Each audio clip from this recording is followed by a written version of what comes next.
Guys, welcome to our YouTube channel Bong views. আমি শিলাজিৎ, আমি সুদীপ্তা। আপনারা যারা এখনো পর্যন্ত আমাদের চ্যানেলটা সাবস্ক্রাইব করেননি তারা প্লিজ এক্ষুনি আমাদের চ্যানেলটা সাবস্ক্রাইব করে নেবেন আর নোটিফিকেশন বেল অন করে নেবেন পরবর্তী ভিডিওগুলোর জন্য নোটিফিকেশন পেতে। আর যারা আমাদের চ্যানেলটা সাবস্ক্রাইব করেছেন তাদেরকে অসংখ্য ধন্যবাদ। আর যারা ফেসবুক পেজে দেখছেন তারা অবশ্যই পেজটাকে ফলো করে যাবেন আর পছন্দ হলে অবশ্যই ভিডিওটাকে লাইকও করবেন। আজকে আমরা নিয়ে চলে এসেছি আরো একটি ইনফরমেটিভ ভিডিও নিয়ে, যে টাইটেল হচ্ছে বিশ্বমানের হাসপাতাল বানাবে চীন, যেতে হবে না ভারত, এবং চ্যানেল নেম হচ্ছে 71 টিভি। তো চলুন দেখে নিই ভিডিওটা। আর ভিডিওটা যদি কপিরাইট ক্লেমের জন্য ব্লক হয়ে যায় তাহলে সম্পূর্ণ ভিডিওটা আপনারা আমাদের ফেসবুক পেজ বা ইনস্টাগ্রাম পেজে পেয়ে যাবেন। আর ফেসবুক পেজ বা ইনস্টাগ্রাম পেজের লিংক আপনারা আমাদের ডেসক্রিপশন বক্স বা ফার্স্ট পিন কমেন্ট থেকে পেয়ে যাবেন। তাহলে চলুন সবাই মিলে ভিডিও দেখা শুরু করি। চিকিৎসার জন্য প্রতি বছর লাখ লাখ মানুষ ভারতে যান। এর ফলে বাইরে চলে যায় কয়েক হাজার কোটি টাকা। আগস্টের পর ভারত ভিসা বন্ধ করায় বিপদে পড়েছেন চিকিৎসা প্রার্থী অনেক মানুষ। দেশেই সাধারণ মানুষের ক্ষমতার মধ্যে বিশ্বমানের হাসপাতাল তৈরির দাবি এখন সব মহলের। তাদের জন্য সুখবর এসেছে চীন থেকে। চীন বাংলাদেশে তৈরি করবে বিশ্বমানের হাসপাতাল, যেখানে সাশ্রয়ী মূল্যে চিকিৎসা পাবেন সাধারণ মানুষ। 4 দিনের চীন সফরে দেশটির পররাষ্ট্রমন্ত্রী ও প্রভাবশালী কূটনীতিক ওয়াং ইর সাথে বৈঠক করেছেন পররাষ্ট্র উপদেষ্টা।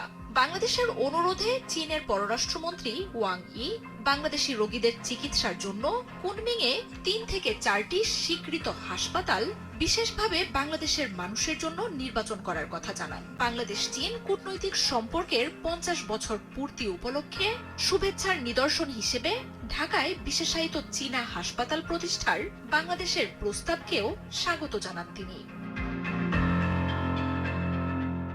চীনের সাথে সম্পর্কে বাংলাদেশের সব দল ও জনগণের সমর্থন রয়েছে।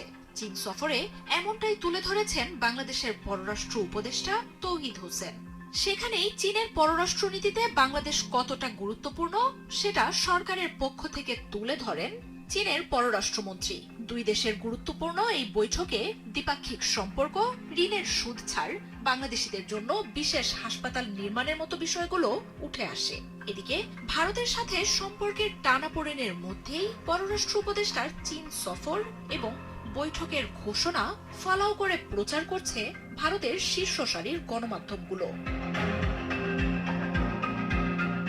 আগস্টে শেখ হাসিনার সরকারের পতনের পর দায়িত্ব নেন ডক্টর মোহাম্মদ ইউনূসের নেতৃত্বাধীন অন্তর্বর্তী সরকার। সে সময়ই বাংলাদেশের নতুন সরকারকে চীনের পক্ষ থেকে স্বাগত জানানো হয়। বাংলাদেশের উন্নয়নে পাশে থাকার ঘোষণাও দেয় দেশটি।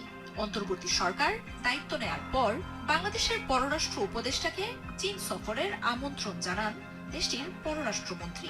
আর দায়িত্ব নেয়ার পর নিজের প্রথম সফরের জন্য শি জিনপিং এর দেশটিকেই বেছে নেন পররাষ্ট্র উপদেষ্টা তৌহিদ হোসেন। দুই নেতার এই বৈঠকে বাংলাদেশে অন্তর্বর্তী সরকারের সংস্কার এবং অন্যান্য প্রক্রিয়া নিয়েও আলোচনা হয়। অন্তর্বর্তী সরকারের প্রতি অব্যাহত সমর্থনের পাশাপাশি গণতান্ত্রিক উত্তরণে সহযোগিতার আশ্বাস দেয় বেইজিং। তৌহিদ হোসেনের সাথে ওয়াং ইর বৈঠকে ইয়ালুজাংবু যমুনা নদীর জলবিদ্যুৎ প্রকল্প সংক্রান্ত তথ্য আদান প্রদান সহ সমঝোতা স্মারক স্বাক্ষর হয়। পাশাপাশি দীর্ঘদিন ধরে বাংলাদেশের উন্নয়নে চীনের নিঃস্বার্থ সহায়তার জন্য ধন্যবাদ জানানো হয় বাংলাদেশের তরফ থেকে। বাংলাদেশের ঋণ পরিশোধের সময়সীমা বাড়ানো সহ সুদ হার কমানোর অনুরোধেও সাড়া দিয়েছে চীন। এছাড়াও আগামী মার্চে চীনে বাও ফোরাম ফর এশিয়ার সম্মেলনে ডক্টর মোহাম্মদ ইউনূসকে চীনের পক্ষ থেকে আমন্ত্রণ জানানো হবে বলে গুঞ্জন শুরু হয়েছে। সেখানে চীনের প্রেসিডেন্ট শি জিনপিং এর সাথে প্রধান উপদেষ্টার বৈঠকেরও সম্ভাবনা রয়েছে। মার্জিয়া উপমা, 71। এটা ডেফিনেটলি খুবই একটা ইনফরমেটিভ ভিডিও ছিল, এবং আমরা এটা প্রত্যেকেই জানি যে আমাদের ভারতে ভারত চিকিৎসার ক্ষেত্রে যথেষ্ট উন্নত, এবং বাংলাদেশ থেকে প্রত্যেক বছর প্রচুর মানুষ হচ্ছে চিকিৎসার জন্য আসে, এবং কলকাতা, চেন্নাই এরকম বড় বড় শহর যেখানে হচ্ছে খুব ভালো আর কি চিকিৎসা ব্যবস্থা রয়েছে, সেরকম বড় বড় হসপিটাল, নার্সিং হোমে তারা তাদের চিকিৎসা করায়।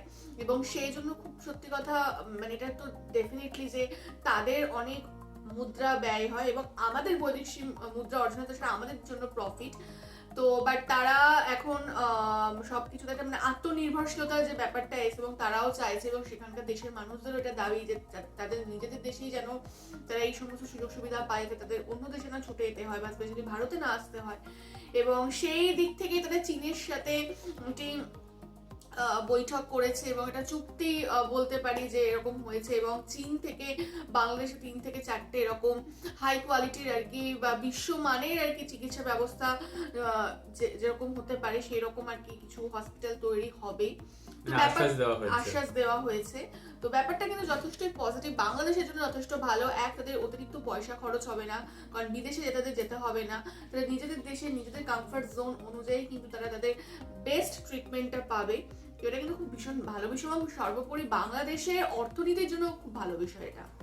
হ্যাঁ, তবে একটা জিনিস মানে আমি যেটা শুনেছি যে ভিডিও করার মাধ্যমে যে ভিসা দেওয়া হচ্ছে না মানে বাংলাদেশিদের ইন্ডিয়াতে, এবং চিকিৎসার ক্ষেত্রে খুব নিম্নমানের আর কি ভিসা দেওয়া হচ্ছে যে যাদের খুব এমার্জেন্সি কন্ডিশন তো তাদের জন্য। তবে আমি কিন্তু মানে এই 2 মাস ধরে কলকাতার বাইপাসের ধারে যে হাসপাতালগুলো রয়েছে, বড় বড় হাসপাতাল তো আপনারা সকলেই জানেন, তো সেখানে মেডিকা সুপার স্পেশালিটি হসপিটাল বলে একটা হসপিটাল রয়েছে, তো সেখানে যাতায়াত করছিলাম। কিন্তু সেখানে কিন্তু আমি 5-6 জন হলেও বাংলাদেশি মানুষকে দেখতে পেয়েছি বা তারা চিকিৎসা নিচ্ছে তাদেরকে দেখতে পেয়েছি। মানে আমি তো আর কি সেইভাবে জিজ্ঞাসা করতে পারি না, বাট তাদের কথাবার্তা বা তারা যখন রিসেপশনে দাঁড়িয়ে রয়েছে, তাদের যখন আইডেন্টি কার্ড চাইছে, তারা যখন দেখাচ্ছে, তো সব মিলিয়ে আমি দেখতে পেয়েছি, মানে একেবারেই যে নেই সেটা কিন্তু নয়। আর তার সাথে আর একটা জিনিস হচ্ছে এই বিষয়টা যদি হয়ে থাকে তাহলে সেটা বাংলাদেশের জন্য তো খুবই ভালো, যেটা সুদীপ্তা বলছিল।